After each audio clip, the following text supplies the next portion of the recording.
प्रिय विद्यार्थियों, मैं हनुमान प्रसाद शर्मा आज आपको व्याकरण से संबंधित टॉपिक रस के विषय में पढ़ाने जा रहा हूँ। बच्चों, हम सांसारिक प्राणी हैं। हम इस संसार में भौतिक वस्तुओं का भक्षण करते हैं, भौतिक वस्तुओं का रस लेते हैं। जैसे कड़वा है, तीखा है, खट्टा है, मीठा है, कसेला है, नमकीन है।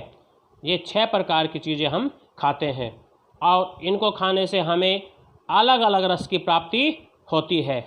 तो ये बात तो थी भौतिक वस्तुओं की। आइए अब मैं आपको साहित्य या काव्य के क्षेत्र में ले चलता हूँ, जिसके विषय में हम रस के विषय में जानकारी प्राप्त करेंगे। बच्चों, अब रस के विषय में जानें। बच्चों, साहित्य के क्षेत्र में रस का अर्थ होता है आनंद। संस्कृत आचार्यों ने रस को काव्य की आत्मा माना है। संस्कृत के आचार्य विश्वनाथ के अनुसार डेफिनेशन देखिए, वाक्यम रसात्मकम काव्यम। कहने का अभिप्राय यह है कि सरस अभिव्यक्ति ही काव्य है। आप देखें रस का स्वरूप। साहित्य रस या काव्य रस अन्य लौकिक रसों से भिन्न है। लौकिक कहते हैं संसार के।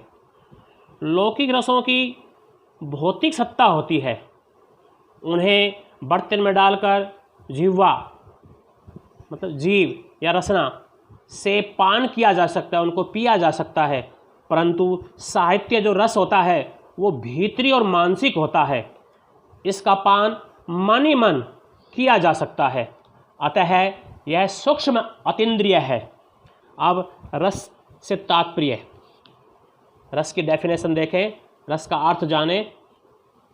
रस से तात्पर्य होता है काव्य का आनंद प्राप्त करने से है। अर्थात काव्य का जो पढ़ने से आनंद प्राप्त होता है वो रस है। देखें इसकी डेफिनेशन कि जब हम किसी कहानी, कविता, नाटक, उपन्यास, फिल्म आदि को पढ़ते या देखते हैं या सुनते हैं, तब पाठक, श्रोता या दर्शक को जिस सुख दुख आनंद की अनुभूति होती है वही काव्य में बच्चों रस कहलाता है। अब आचार्य भरत मुनि के अनुसार रस की निष्पत्ति का जो सूत्र है, जो उन्होंने सूत्र दिया है, उसको देखें। विभावानुभाव व्यभिचारी संयोगादृश्य निष्पत्ति है। अर्थात विभाव, अनुभाव, व्यभिचारी भावों के संयोग से रस की निष्पत्ति होती है। अब मैं आपको रस के अवयव मतलब अंगों के विषय में आपको बता रहा हूँ। रस के 4 अवयव होते हैं, मतलब 4 अंग होते हैं। जैसे नंबर 1 स्थायी भाव, नंबर 2 विभाव, नंबर 3 अनुभाव और नंबर 4 संचारी। इसको हम व्यभिचारी भाव भी कहते हैं। इन चारों के संयोग से ही रस की निष्पत्ति होती है। इन चारों के योग से ही रस बनता है। आइए अब आगे मैं इन चारों भावों की जो डेफिनेशन है वो देने जा रहा हूँ। देखें, नंबर 1 पे है स्थायी भाव। स्थायी भाव क्या होते हैं? प्रत्येक मनुष्य के चित्त में, हृदय में प्रेम, दुख, क्रोध, आश्चर्य, उत्साह आदि भाव स्थायी रूप से विद्यमान रहते हैं। उन्हें ही स्थायी भाव कहते हैं। स्थायी भाव हमारे हृदय में छिपे होते हैं तथा ये अनुकूल वातावरण, अनुकूल माहौल उपस्थित होने पर स्वयं ही जागृत हो उठते हैं। नंबर 2 देखें, विभाव किसे कहते हैं? जिस वस्तु या व्यक्ति के कारण स्थायी भाव जागृत होता है उसे विभाव कहते हैं। बच्चों, विभाव 2 प्रकार के होते हैं। नंबर 1 आलम्बन विभाव और नंबर 2 उद्दीपन विभाव। परंतु पहले मैं आलम्बन विभाव के विषय में आपको जानकारी दे रहा हूँ कि वह व्यक्ति, वस्तु या घटना जो स्थायी भाव को जागृत करते हैं वे आलम्बन विभाव कहलाते हैं। बच्चों आलंबन विभाव के भी दो भेद हैं, ये भी दो प्रकार के होते हैं। नंबर एक आश्रय और नंबर दो विषय, मतलब आश्रय आलंबन और विषय आलंबन। आश्रय की डेफिनेशन देखें, जिस व्यक्ति या पात्र के मन में स्थायी भाव उत्पन्न होते हैं वे आश्रय आलंबन कहलाते हैं। यह आश्रय बहुत ही महत्वपूर्ण है, इसकी जानकारी प्रत्येक रस में आपको मिलती रहेगी। नंबर दो है विषय आलंबन, जिस वस्तु या व्यक्ति के लिए आश्रय के मन में जो भाव उत्पन्न होते हैं बच्चों वे विषय आलंबन कहलाते हैं। अब आइए विभाव का दूसरा भेद उद्दीपन विभाव, इसकी परिभाषा देखें। आश्रय के मन में जागृत स्थायी भाव को जो बढ़ाते हैं उसमें वृद्धि करते हैं वे उद्दीपन विभाव कहलाते हैं। अब मैं तीसरे अवयव के बारे में आपको बता रहा हूँ। तीसरा अवयव है अनुभाव। अनु का अर्थ होता है बाद में। स्थायी भाव के उत्पन्न होने पर उसके बाद जो भाव उत्पन्न होते हैं बच्चों वे अनुभाव कहलाते हैं। ये अनुभाव उस व्यक्ति में उत्पन्न होते हैं जो स्थायी भाव का आश्रय है। मैंने पहले बताया आश्रय मेन चीज़ है, तो जो स्थायी भाव का आश्रय है। अनुभाव भाव चार प्रकार के होते हैं, मुख्य रूप से तो दो ही होते हैं, सात्विक और कायिक, परंतु दो इसके अन्य प्रकार भी हैं, वाचिक और आहार्य।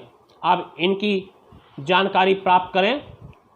सात्विक भाव क्या होते हैं कि जो अनुभाव मन में आए भाव के कारण स्वतः मतलब अपने आप ही प्रकट हो जाते हैं वे होते हैं सात्विक।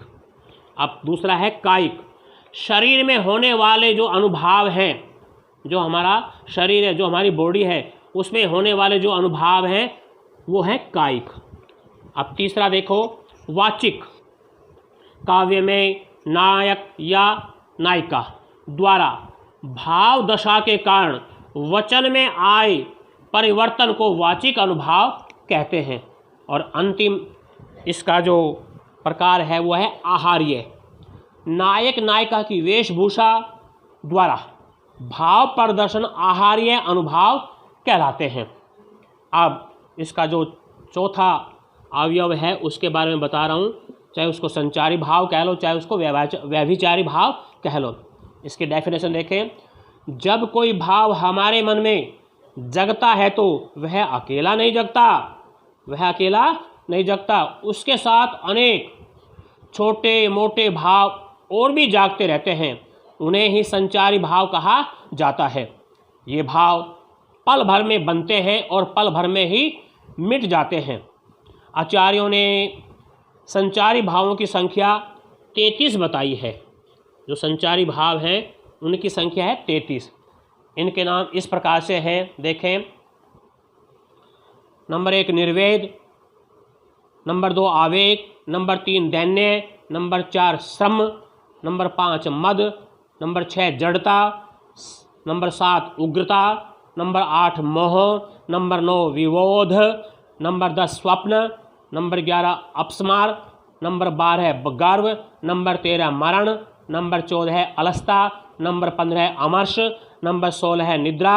इसका अगला है अवहिथा, फिर औत्सुक्य, उन्माद, शंका, स्मृति, मति, व्याधि, संत्रास, लज्जा, हर्ष, ऐश्वर्या, विषाद, धृति, चपलता, गलानी, चिंता, वितर्क। इस प्रकार से ये 33 होते हैं। तो बच्चों मैंने पहले इस भाग में आपको वीडियो के द्वारा जो रस के अवयव होते हैं, भाग होते हैं, उनकी जो जानकारी मैंने आपको दी। अब मैं अगले भाग में आपको रसों के विषय में पूर्ण रूप से पढ़ाऊँगा। उसको ध्यान से देखना, समझना।